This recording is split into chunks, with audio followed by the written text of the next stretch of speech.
Hag Purim Sameach, Festa de Purim, Seção 1, Megillah de Esther, ou seja, o livro de Esther. O livro de Esther é um livro que relata uma história contemporânea a um dos grandes reis da Pérsia, o rei Xerxes.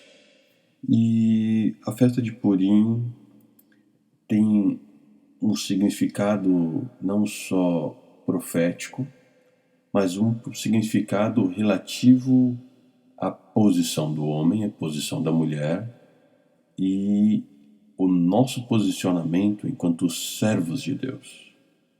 Vamos estudar um pouco sobre a festa de Purim e entender por que ela é tão importante e devemos celebrá-la como uma expressão da nossa posição em Deus. Esses dias serão lembrados e comemorados em todas as gerações, em todas as famílias, em todas as províncias, em todas as cidades. Esther 9, 28. Festas bíblicas são marcadas por uma ordenança. Deus explica por que celebrar a festa e também nos mostra quando celebrar as festas. Todas as festas bíblicas têm uma data de início, uma data de fim e uma forma de ser celebrada. Não é uma sugestão, é uma ordenança que nós devemos celebrar essas festas. E quando a palavra nos ensina a respeito das festas, a conexão que nós temos que lembrar imediatamente é com relação ao tempo e as janelas espirituais que estão abertas nesta estação. O que você faria se fosse decretada a sua morte? E se milagrosamente Deus te libertasse? Foi exatamente isso que aconteceu na festa de Purim. Deus ordenou que nos alegremos porque, de forma invisível, Deus fez aquilo que parecia ser impossível. Vamos entender um pouquinho mais a respeito da festa, estudando um pouquinho mais a respeito da palavra. Ordenando-lhes que guardassem o dia 14 do mês de Adar e o dia 15 do mesmo mês todos os anos, como os dias em que os judeus tiveram repouso dos seus inimigos e o mês que se lhes mudou da tristeza em alegria e de luto em dia de festa, para que os fizessem dias de banquete de alegria e de mandarem presentes uns aos outros e dádivas aos pobres. Esther 9, 21 e 22. Então aqui a gente tem a estrutura da festa. Deveria ser um dia de alegria, um dia de celebração, de reunião em família, um dia de banquete, um dia de dar boas dádivas aos pobres.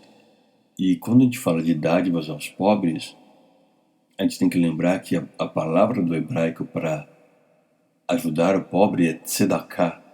E a tzedakah não é apenas migalha, mas assim gerar equilíbrio financeiro.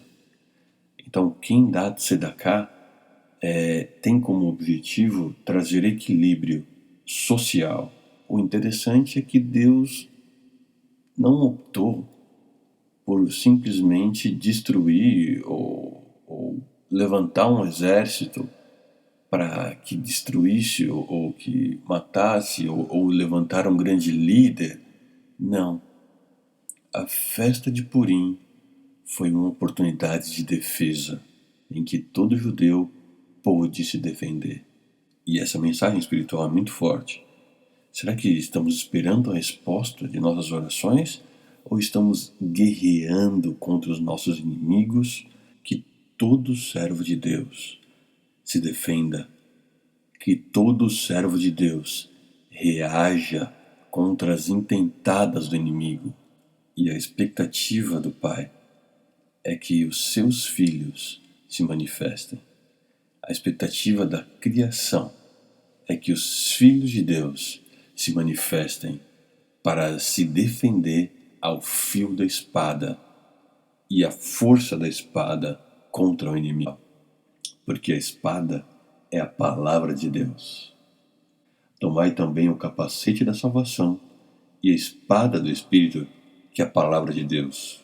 A guerra é contra o sistema mundano, porque não temos que lutar contra a carne e o sangue, mas sim contra os principados e potestades, contra os príncipes das trevas desse século, contra as hostes espirituais da maldade nos lugares celestiais.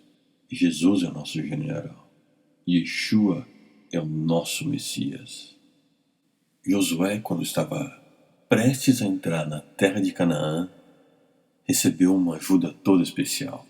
E sucedeu que, estando Josué perto de Jericó, levantou seus olhos e olhou, e eis que se pôs em pé diante dele um homem que tinha na mão uma espada nua. E chegou-se Josué a ele e disse-lhe: És tu dos nossos ou dos nossos inimigos? E disse ele: Não, mas venho agora como príncipe do exército do Senhor. Então Josué se prostrou com o seu rosto em terra e o adorou. E disse-lhe: Que diz meu senhor ao seu servo? Então disse o príncipe do exército do Senhor a Josué: Descalça os sapatos de seus pés, porque o lugar em que estás é santo. E fez Josué assim. É interessante perceber que quando anjos apareciam a homens, eles pediam para que os homens se levantassem, porque eles não são dignos de receber louvor. Mas esse príncipe dos exércitos, o Senhor dos exércitos, permitiu que Josué se prostrasse.